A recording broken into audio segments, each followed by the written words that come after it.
할렐루야. 저는 오늘 본문을 읽을 때마다 어렸을 때 불렀던 찬양이 떠오릅니다. 아마 우리 성도님들도 다 아는 찬양일 것입니다. 제가 한번 불러볼까요? 예수님이 말씀하시니 물이 변하여 포도주 됐네. 예수님이 말씀하시니 물이 변하여 포도주 됐네. 예수님 나에게도 말씀하셔서 새롭게 변화시켜 주소서. 우리는 어렸을 적에 이 찬양을 많이 불렀습니다. 우리가 교회를 다니면서 오늘 이 사건, 물이 포도주로 변하는 사건, 이 사건을 다 아는 사건일 것입니다. 오늘 본문이 누구나 다 아는 사건이지만 물이 포도주로 변한 사건을 통해서 성도님들 삶에도 물이 포도주로 변화되는 그 사건과 같은 일들이 성도님 삶 가운데 있기를 주님의 이름으로 간절히 축원합니다. 예수님이 갈릴리 가나라는 이 마을 혼인잔치 집에서 물을 포도주로 바꾸는 사건, 이것은 주일학교 다니는 학생들이라도 다 아는 만큼 유명한 사건입니다. 갈릴리 지역에 있는 가나라는 마을이 있습니다. 그곳에 혼인잔치가 있었는데요. 그곳에 예수님과 예수님의 어머니 마리아가 초청을 받게 됩니다. 우리 성도님들 혹시 결혼식 가보셨습니까? 우리 결혼식 하면 떠오르는 이미지와 떠오르는 단어가 있습니다. 그것은 뭘까요? 행복입니다. 우리 결혼식 가면 행복해 보이고 결혼식장에 가면 모든 사람들이 다 즐거워합니다. 혹시 성도님들 중에 결혼을 반품하고 싶다라면 혹시 반품하고 싶은 분 계십니까? 성도님들 중에 결혼 생활을 오랫동안 하다 보니까 이제 결혼을 반품하고 싶다, 그런 마음이 드시는 분 어쩌면 계실 수도 있을 것입니다. 그런데요, 이제 막 결혼하는 신랑 신부에게는 그 어떤 것보다 그들에게 떠오르는 단어와 이미지는 행복뿐이었습니다. 이거 외에는 떠오르지 않습니다. 그리고 그들은 기쁨이란 단어밖에 말을 할 수가 없습니다. 이처럼 동서고금을 막론하고 혼인잔치는 가장 기쁘고 가장 축복된 자리인 것입니다. 혼인잔치는 신랑 신부가 최고의 대접을 받는 시간입니다. 혼인잔치는 신랑 신부뿐만 아니라 동네 사람들도 새로운 부부가 탄생한 것에 대해서 축복하며 기뻐합니다.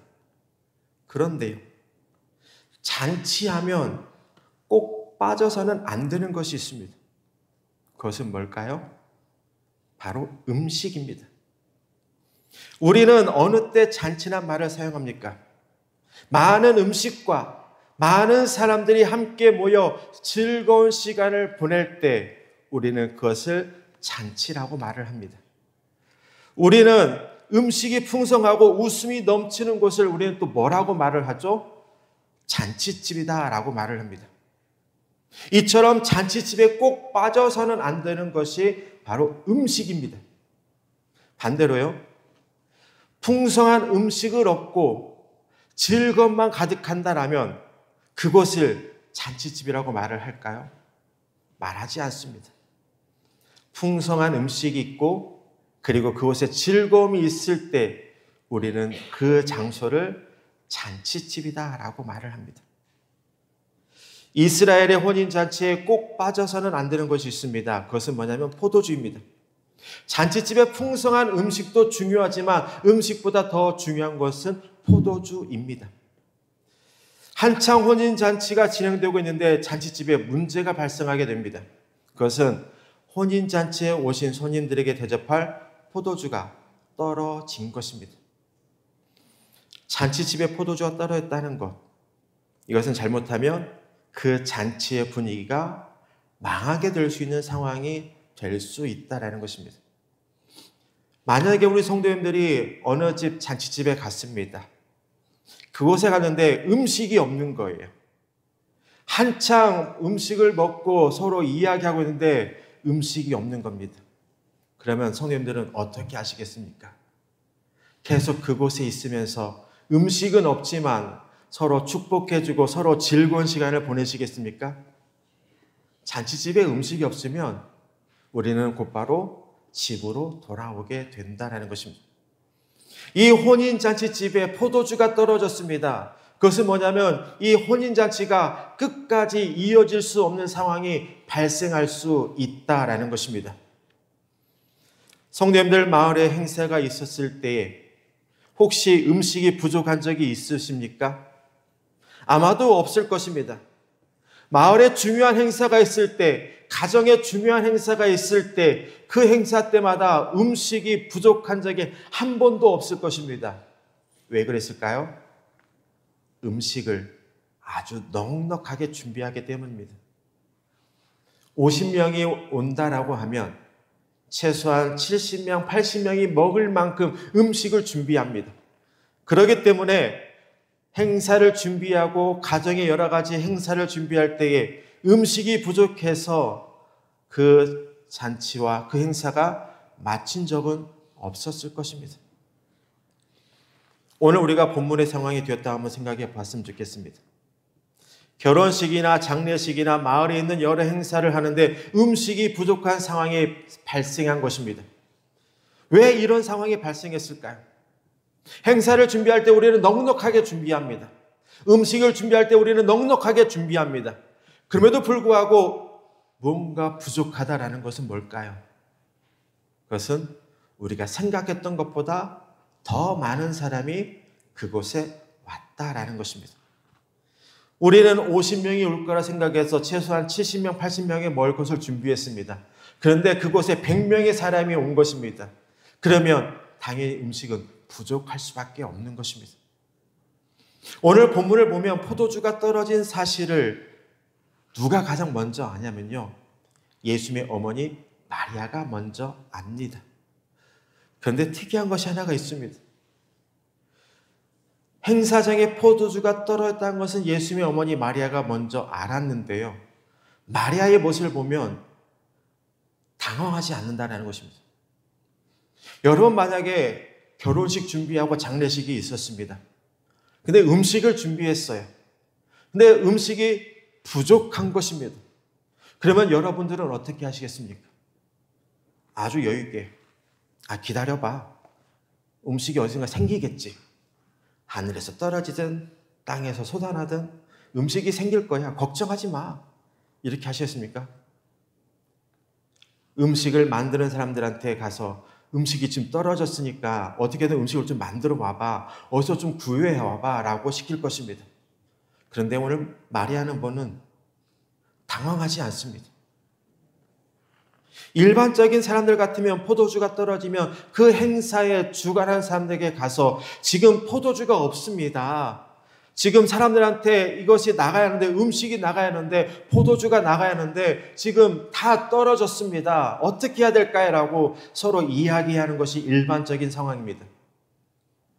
근데 마리아는요, 당황하지 않습니다. 오히려 마리아는 아들 예수를 찾아갑니다. 그러면서 아들 예수에게 이렇게 말을 하죠. 예수야, 지금 혼인잔치에 포도주가 떨어졌단다. 이 말을 하는 것입니다. 일반적인 사람들이라면 이 혼인잔치에 혼주에게 찾아가서, 아니면 음식을 준비하는 사람들 찾아가서 음식이 없습니다. 어떻게 해야 됩니까? 지금 포도주가 떨어졌습니다. 어떻게 해야 됩니까? 라고 말을 하는데 예수의 어머니 마리아는 예수에게 가서 예수야, 지금 포도주가 떨어졌단다. 마리아가 예수를 찾아간 이유는 뭘까요? 거기엔 목적이 있었을 거 아닙니까? 행사장을 주관하는 사람, 음식을 준비하는 사람이 찾아간 것이 아니라 예수를 찾아간 이유와 목적이 있을 거 아닙니까?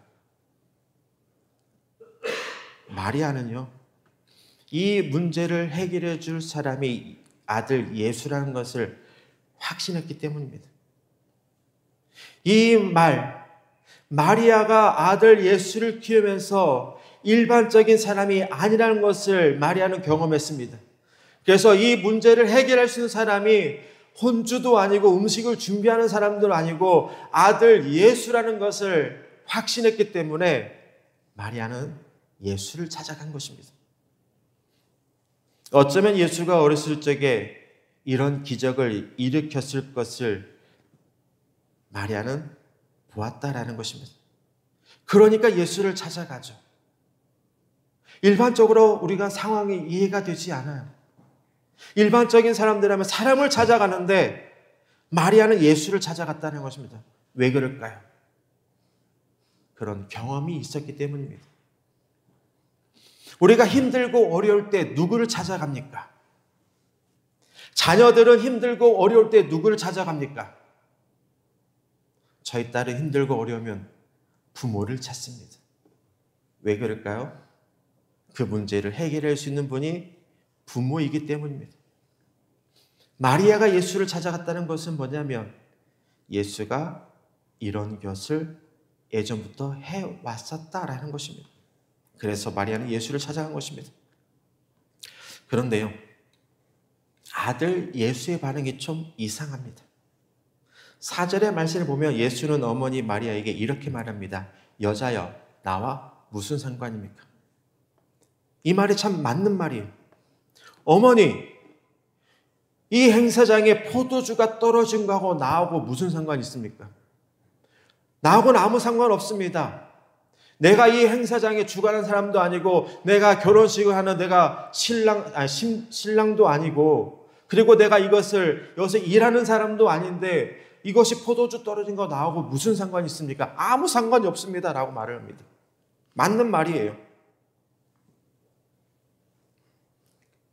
근데 예수님은 마리아에게 이렇게 말합니다. 내 때가 아직 이르지 아니하였나이다. 예수님의 생각하기에 예수님의 시간표 안에서는 아직 기적을 나타날 때가 아니었다라는 것입니다. 그런데 결국은 예수님은 이 혼인잔치에서 기적을 보여줍니다. 예수님의 첫 번째 기적이 일어나게 된 배경은 과연 무엇이었을까요? 그것은 어머니 마리아의 믿음 때문이었습니다. 만약에 성도님들 자녀가 예수님이 하는 것처럼 말하면 기분이 어떨까요? 예수야, 지금 포도주가 떨어졌다. 그러면 일반적인 자녀라면 이렇게 합니다. 그래요? 제가 알겠습니다. 제가 어디 가서 포도주를 구할 수 있는지 찾아볼게요. 어디 가면 누가 포도주가 있는지 한번 찾아볼게요. 알겠습니다. 라고 해야 하는데 나와 상관이 없지 않아요? 이것이 나와 무슨 상관입니까? 라고 말을 하는 예수의 반응을 보면서 우리는 일반적으로 기분이 나쁠 것입니다. 그러나 마리아는 달랐다라는 것입니다. 마리아가 달랐다는 것을 우리는 어디서 알 수 있냐면 이 마리아가 하인들에게 하는 말을 통해서 마리아의 생각과 행동이 달랐다는 것을 일반적인 우리와 다르다는 것을 알 수 있습니다. 5절의 말씀을 보면 그의 어머니가 하인들에게 이르되 너희에게 무슨 말씀을 하시든지 그대로 하라 라고 말을 합니다. 마리아가 하인들에게 하는 말 속에는 확신이 담겨 있었습니다. 확신이 없다면 하인들에게 이런 말을 할 수가 없습니다. 예수가 어떤 말을 하든지 그대로 하라. 이 말을 할 수가 없다는 거예요. 확신이 없었다면 마리아에게는 확신이 있었습니다. 믿음이 있었습니다. 그것은 뭐냐면 이 문제를 해결할 사람이 오직 예수라는 것을 믿었기 때문에 이 기적의 상황이 일어나게 된 것입니다. 마리아의 마음속에는 지금은 아니지만 때가 되면 예수님이 이 문제를 해결할 거라는 그 믿음이 있었습니다. 그 믿음이 이 문제를 해결해 나아간 것입니다. 우리는 세상 속의 삶을 살아갑니다. 수많은 것들을 경험합니다. 수많은 어려운 문제들을 우리는 맞닥뜨리게 됩니다. 그런데 그 일들이 우리가 해결할 수 있는 것도 있지만 해결할 수 없는 것도 있습니다. 우리가 다가오는 문제를 해결할 수 있을 때는 우리의 힘과 능력으로 문제를 해결합니다. 그러나 우리의 힘으로 해결할 수 없는 문제가 우리에게 다가올 때는 우리는 어떻게 해야 될까요? 마리아의 모습처럼 예수님을 찾아가야 한다는 것입니다. 마리아는 이 문제를 해결할 수 있는 능력이 없었습니다. 그래서 이 문제를 해결할 수 있는 예수를 찾아간 것입니다. 우리에게 어려운 문제가 있을 것입니다. 그러면 그럴 때마다 우리는 어떻게 해야 될까요? 마리아처럼 예수를 찾아가야 한다는 것입니다. 그래야 이 문제를 해결할 수 있다는 것입니다. 마리아는 예수님이 해결해 줄 거라는 믿음이 있었기에 포도주가 떨어진 문제를 해결할 수 있었습니다. 오늘 우리에게 여러 가지 문제가 발생하면 주님이 해결해 주실 거라는 믿음이 우리에게 있기를 원합니다. 기적은요, 믿음을 통해서 일어나는 것입니다. 믿음이 없으면 기적이 일어나지 않습니다. 확신이 없으면 기적이 일어나지 않습니다. 예수님이 이 문제를 해결해 줄 거라는 그 믿음과 확신이 있을 때에 그 기적이 일어나게 되는 것입니다. 기적은 믿음을 통해서 일어나기도 하지만 여기에 한 가지 더 추가할 것이 있습니다. 기적은 순종을 통해서도 일어난다라는 것입니다. 오늘 우리는 6절에 등장하는 항아리에 대해서 좀 더 살펴보고자 합니다. 왜냐? 우리는 항아리에 대해서 생각하지 않기 때문입니다. 우리 한국 사람들 하면 항아리 하면 뭐가 떠오를까요? 고추장, 된장, 간장을 담을 때 우리는 항아리를 사용합니다. 그러다 보니 오늘 본문에 나오는 항아리에 대해서 우리는 생각하지 않습니다. 왜냐하면 우리가 생각하는 그 항아리를 떠오르기 때문입니다. 오늘 본문에 등장하는 항아리는 우리가 생각하는 항아리와 좀 다릅니다. 유대인들이 음식을 먹기 전에 뭐를 할까요? 우리 성도님들 음식을 먹기 전에 뭐부터 하죠? 손을 씻죠. 그리고 우리 성도님들 외부에 나갔다 들어오면 가장 먼저 하는 것이 뭐가 있죠? 손이나 발을 씻습니다. 오늘 본문에 등장한 항아리는 어디에 사용되는 항아리냐면 손님들이 왔을 때에 손을 씻거나 발을 씻는 데 사용하는 그 항아리였다라는 것입니다. 우리가 고추장, 된장, 간장을 담그는 데 사용하는 항아리가 아니라 이스라엘 백성들은 그 많은 사막 지역의 삶을 살아갑니다. 흙이 많고 그리고 더러운 것을 많이 하는 삶을 살아가는 그 지역입니다. 그래서 행사장에 오면 손을 씻고 발을 씻습니다. 그때 사용한 것이 오늘 본문에 등장하는 항아리였습니다. 그뿐만 아니라 행사장에서는 잔이나 대접을 씻는데 사용하는 물을 담는 곳이 오늘 본문에 등장하는 항아리입니다. 우리 화면 한번 좀 넘겨주시겠습니까? 성지순례에 가면 가나라는 마을에 가게 됩니다. 이 가나라는 마을에 가면 가나 혼인잔치 기념교회가 있습니다. 그 기념교회 지하에는 돌 항아리가 있습니다. 이 돌 항아리가 어느 정도 크냐면 지금 바닥에서 항아리 높이까지 일반 성인의 키만큼 높입니다. 그러면 대략 어느 정도 크기인 줄 알겠지요.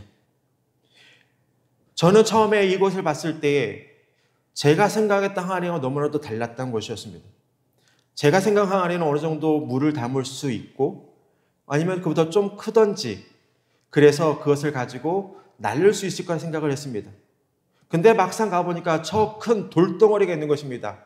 저는 설마 아닐 거야. 가나 혼인잔치에 등장하는 항아리는 아닐 거야.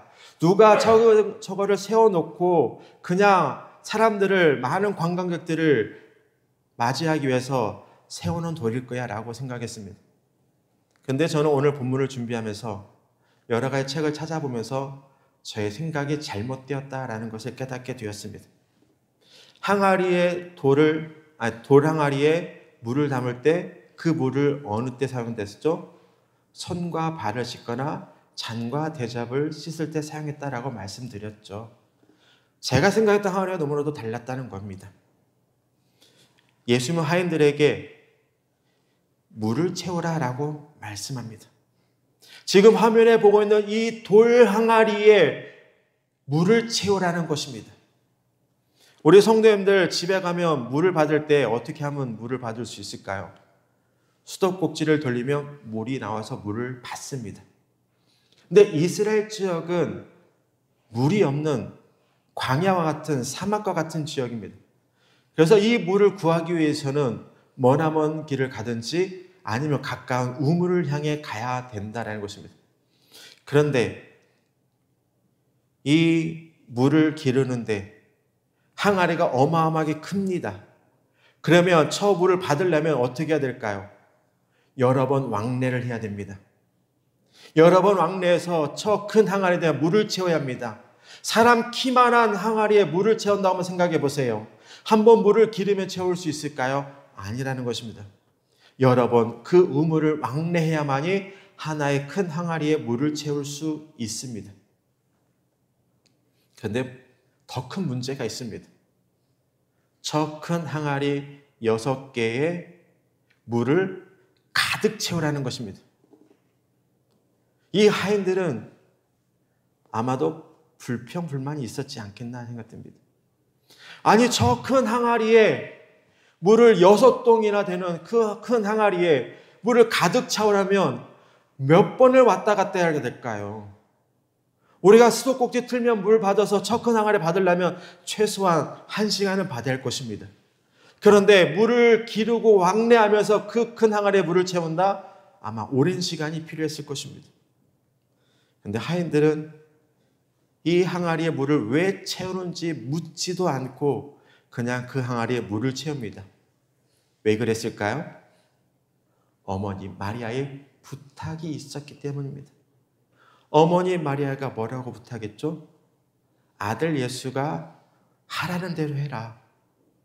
그것이 네 생각에 맞지 않는다 할지라도 예수가 말하는 대로 그대로 행하라라고 했던 그 말이 있었기 때문에 하인들은 어떠한 불평도 하지 않고 어떠한 원망도 하지 않고 그 마리아의 말에 따라 그 머나먼 길을 가서 우물에서 물을 받아 항아리에 물을 채운 것입니다. 그런데 더 기가 막힌 게 있습니다. 하인들은 귀를 의심할 만한 말을 듣게 됩니다. 그것은 예수의 말입니다. 이제는 떠서 연회장에게 갖다 주라. 하인들은 예수의 말에 어처구니가 없었을 것입니다. 지금 항아리에 담겨 있는 물은 어떤 물이죠? 더러운 물입니다. 방금 우물에 떠온 물입니다.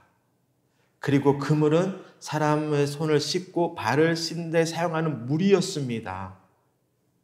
근데 그 물을 연회장에 있는 사람들에게 갖다 주라는 것입니다. 그것도 그 술잔에 담아서 갖다 주라는 것입니다.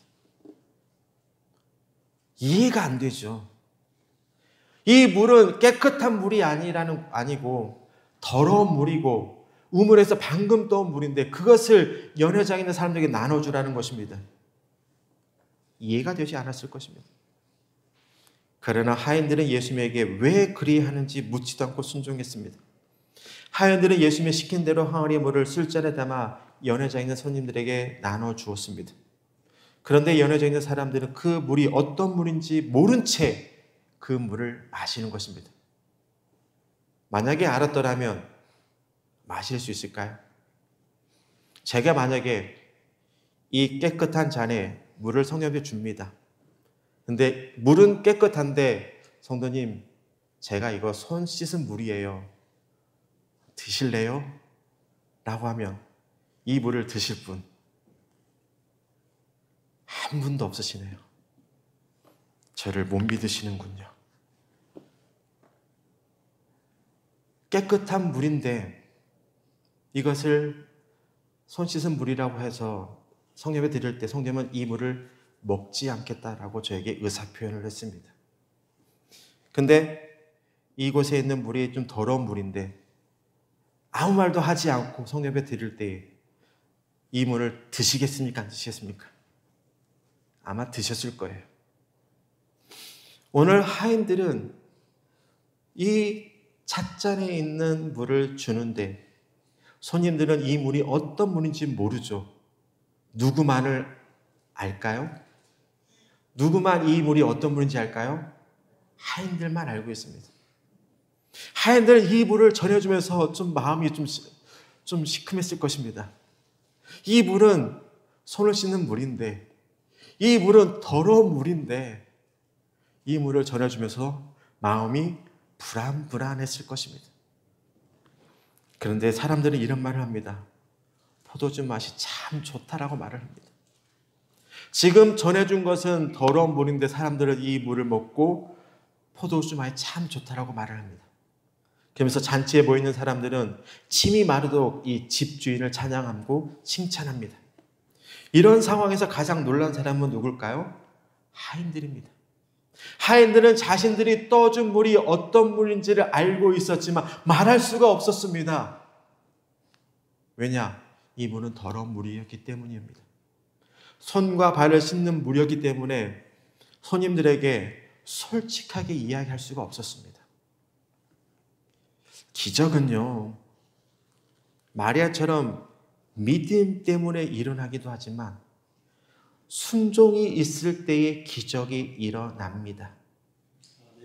만약에요, 하인들이 물을 구하기 힘들어서 불평불만하며 포기했더라면 어떻게 되었을까요? 예수여, 당신이 물을 한번 떠러 한번 갔다 와 보십시오. 지금 우리가 예배드리는 이곳에 가장 가까운 저수지가 어디죠? 양아리 저수지입니다. 제가 여러분에게 지금 양아리 저수지에서 물을 떠오세요라고 하면 자신 있게 떠오실 분, 이 큰 항아리에 양아리에서 물을 떠서 이 채우세요라고 하면 제 말에 순종하실 분, 역시 한 분도 안 계시네요. 아마도 그럴 것입니다. 목사님, 저희가 가는데 힘들어요. 양아리까지 아무리 가깝지만 저까지 왕래해서 옆에 등에 물지개를 짊어지고 이것을 떠서 물을 채운다는 건 쉬운 일이 아니에요.